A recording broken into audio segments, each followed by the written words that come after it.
What's up, guys? Here with you with FC Wonder Kid, episode 103. Here with my guy, Breton. How are you? I am about as good as Erling Haaland's hair getting let down because Erling Haaland is your man. He has now matched the all-time first-tier English record for 34 goals in a season. And my goodness, I don't think anybody could feel as good as him right now, especially because Manchester City is now in first place. Am I right, Alex, or am I right? Fuck. Man City are officially leading the title race. And I want to start by saying Arsenal, in my opinion, they didn't bottle it. They didn't bottle it in the match against Man City. They bottled it before with draws against Southampton in 3-3. Those were the matches. But you talked about Haaland, and I want to say Haaland is the first player since 1930 to score 50 goals for an English club across all competitions. He is inspiring the next generation, Erling Haaland, and it's just beautiful to see. But my main player, if we're going to talk about Man City, and Man City now being the leading title contender, it's because of Ruben Dias. Ruben Dias only lost once in his last 36 matches for Man City. He elevated the standards. He is the leader, and now I'm going to say Ruben Dias starts,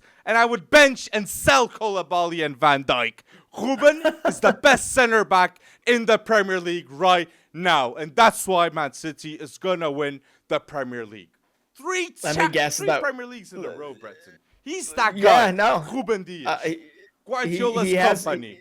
Boom. He has been that guy, but I will not give him all the credit because I think Akanji, I think Nathan Ake, I think John Stones in particular, they all deserve as much credit as Ruben Dias does. But you're absolutely right. When Diaz is healthy, my goodness, he's the best hard. Yeah, I agree. I agree there. But the defense in and of itself is essentially what has allowed this Manchester City offense to thrive, not only in jump-starting it, but protecting it. And I just don't see there's still the possibility of a slip-up. I know for everybody that likes a little dramatic ending, everyone that likes maybe a little parody when it comes to the Premier League, I mean, they've got this locked down. Pep Guardiola knows how to do this, and Pep Guardiola showed so much. This is why he's one of the greats, right? He showed so much tactical awareness when it comes to that game versus Arsenal that I think he also obviously outcoached his protege, if you will, in Mikel Arteta. And Kevin De Bruyne, I do also have to say, Kevin De Bruyne reaffirmed, if anyone was wondering, that he is one of the best midfielders of all time in the Premier League with that match versus Arsenal. Okay. But my goodness, all-time 11. Kevin De Bruyne isn't my all-time 11 of the Premier League. No doubt in my mind. He is one of the greatest cams in the Premier League history. And Kevin De Bruyne has such a mad stat that shows how he's different from all the competition. Bruno Fernandes is special. Martin Odegaard's is special. But Kevin De Bruyne, since 2015, Kevin De Bruyne has 102 assists in the Premier League. In second is Christian Eriksen with 64.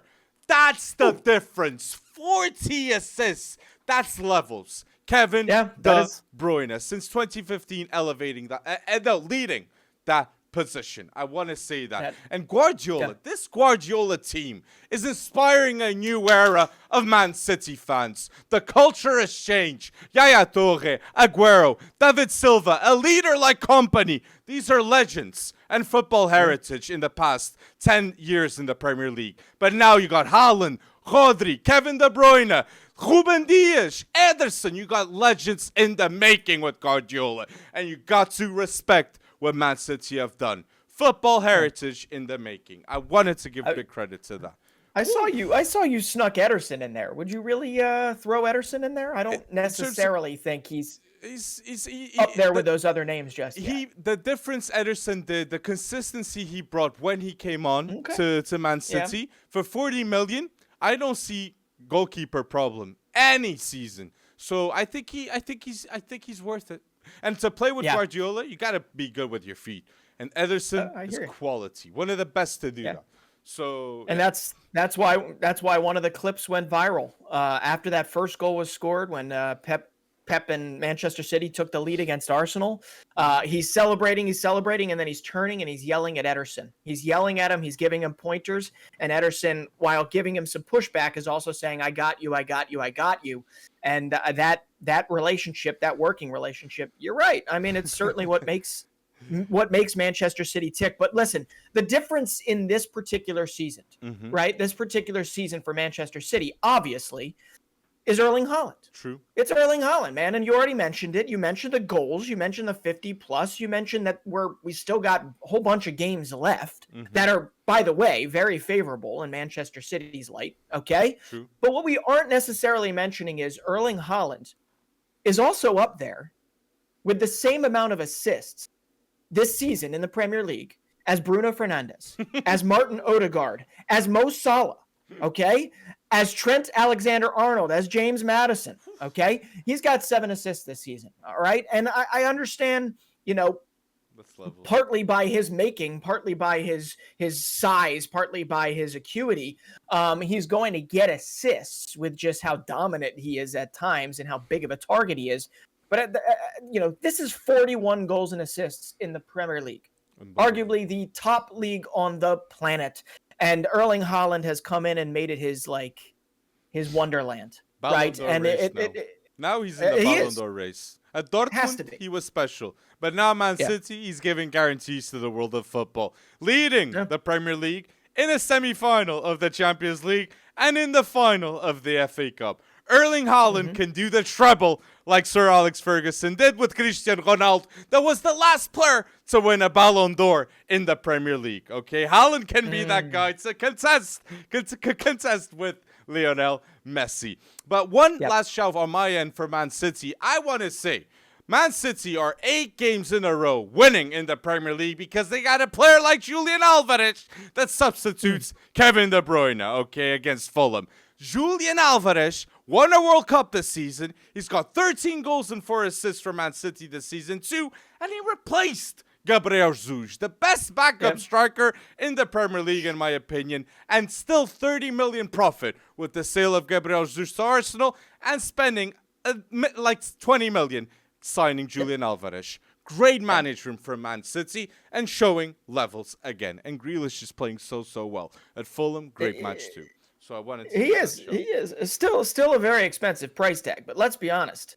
What a transition or what a transformation, if you will, that Pep Guardiola and Manchester City have obviously architected, because they really didn't spend their butt off in the offseason. In fact, I'd say that their biggest stinker is Calvin Phillips, which they're definitely going to have to address, right? But they're going to continue to add the right pieces, not just the most expensive pieces moving forward. Although I'm sure they'll have 70 to 80 to blow on Josko Gvardiol. But we all know that likely is not going to be blowing your money. That is going to be a very, very good investment in the depth of Manchester City, because I don't think they're done yet.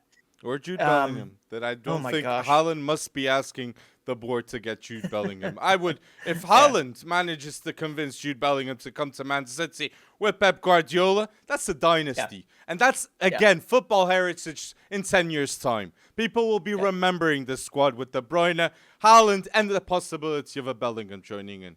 Guaranteed. But we need to talk about Arsenal. We need to just quick mention Arsenal here, because Arsenal, they're going to face Chelsea at home, Newcastle away, Brighton at home, and Forest away, and then Wolves at home.